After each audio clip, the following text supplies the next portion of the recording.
It's Sunday the 7th of February 2016. This is a chart update for Regis Resources. In the last video I put up, I talked about this 260, 270 level as a bit of a potential resistance zone for Regis. It is trading above a lot of broker valuations at the moment, usually more than 10% above. I think it's a well-run company.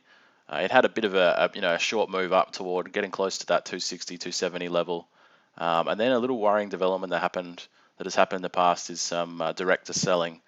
I think back in the start of 2015, late January, early February, one of the directors sold a bunch of shares. I think it was probably about here, and that was just 2 or 3 weeks before these problems with grade and a lot of other things at Gardenwell were announced.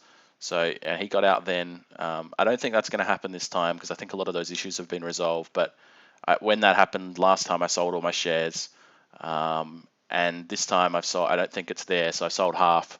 But I really, it does worry me when that sort of thing happens. But the gold price is still showing signs of strength. The Australian dollar gold price up strongly on Friday night. So I think Regis will keep getting those tailwinds. It's got a lot of, I think it's closely followed by some of the institutional investors.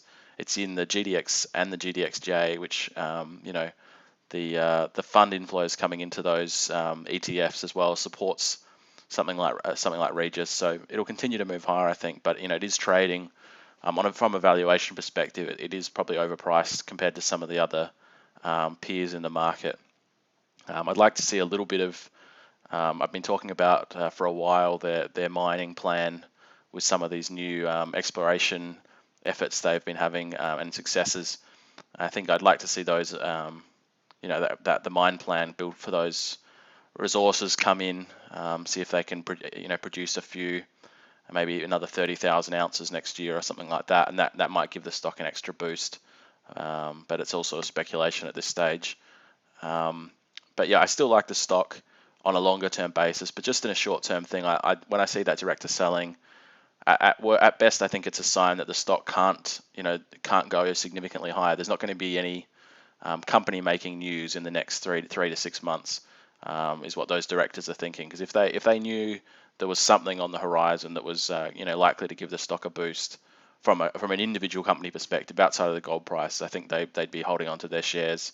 I know these guys. These guys have got they've got a lot of shares issued, and they've been holding for a long time. So I don't have any problem with them selling. But just from a trading perspective, it's a sign to me that upside might be more limited compared to some of the other gold stocks in the short term.